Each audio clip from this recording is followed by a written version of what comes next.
میری بارگاہ میں کھڑے ہو کر رسول کی بات کرتا ہے، میرا نام کیوں نہیں لیتا تو؟ تجھے افسوس ہونا چاہیے تھا کہ کاش میں نے اپنے رب سے کوئی تعلق جوڑا ہوتا، میں نے اپنے رب کو خوش کیا ہوتا، میرے رب سے کوئی تعلق ہوتا۔ تو رسول کی بات کر رہا ہے، اللہ نے اسے ڈانٹا نہیں ہے، وہ بار بار کہہ رہا ہے کہ کاش میں نے جو وقت گزارا ہے وہاں میں اپنے رسول کا بن کے رہتا، لیکن نہیں بن سکا۔ اور سن لو، افسوس بھی وہی کرے گا جو اس دنیا میں اپنے رسول سے کوئی تعلق جوڑ نہ سکے۔ آیت کیا بتا رہی ہے؟ اس ظالم آدمی کی طرح تم بھی زندگی فضول گزار کے نہ جاؤ۔ تمہارے پاس وقت ہے، تمہارے پاس طاقت ہے،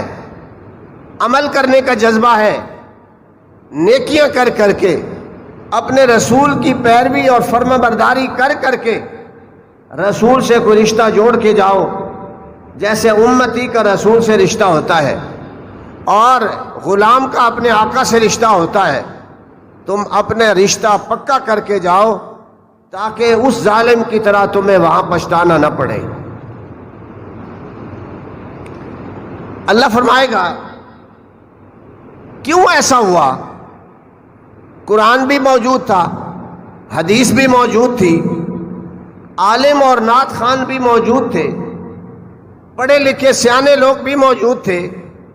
نمازی اور پرہیزگار لوگ بھی موجود تھے، دنیا خالی تو نہیں تھی۔ تو نے پھر بھی اپنے رسول سے تعلق پکا نہیں کیا، کیا وجہ تھی؟ سنیے، وہ خود کہے گا یا لیتنی لم اتخذ فلانا خلیلا، کاش کہ میں دنیا میں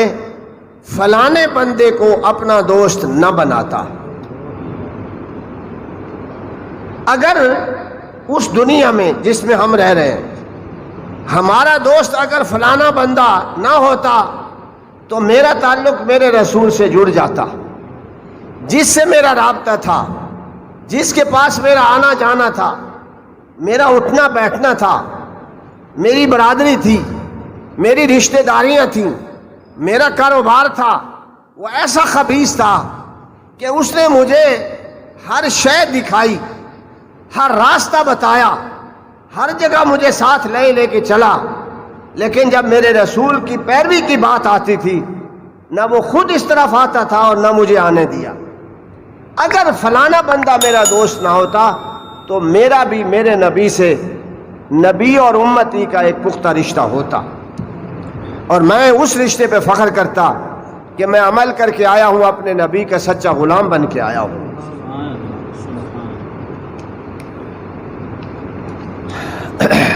کیوں ایسا ہوا؟ سنیے، میں نے یہ آیت آپ کو سنا دی ہے۔ تمہارا فرض کیا ہے؟ تم اپنے ساتھ چلنے والے لوگوں کو دیکھو، اپنے رشتہ داروں کو دیکھو، اپنے ہمسایوں کو دیکھو، جو لوگ تمہارے ساتھ صبح شام آتے جاتے ہیں،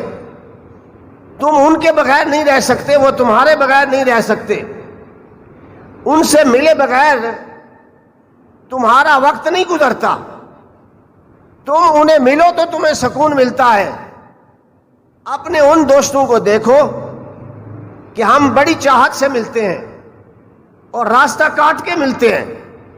انہیں ملے بغیر ہمارا گزارا نہیں ہوتا۔ ذرا دیکھو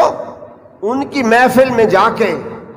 تمہارے دل میں اللہ رسول کی محبت زیادہ ہوئی ہے یا کم ہوئی ہے؟ اگر ان کے پاس بیٹھ کے تمہیں عمل کا جذبہ ملتا ہے، حضور کی محبت ملتی ہے، اللہ کی فرما برداری کی توفیق ملتی ہے، ان کے ساتھ بیٹھ کے تمہارے دل میں نیکیاں کرنے کا احساس پیدا ہوتا ہے، اور جب ان کے پاس چلے جاؤ تو برائیاں کمزور پڑ جاتی ہیں، تمہاری زبان پہ بے وقوفیوں کے، بکواسات کے تالے لگ جاتے ہیں، اور تمہاری زبان سے اچھی اچھی باتیں نکلتی ہیں، تمہاری سوچ پاکیزہ ہو جاتی ہے، تو سمجھ لو وہ اچھے دوست ہیں کہ ان کے پاس آنے سے کبھی اللہ کی بات ہوتی ہے، کبھی رسول کی بات ہوتی ہے۔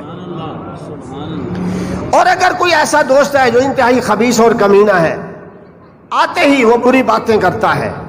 بے ایمانی سکھاتا ہے،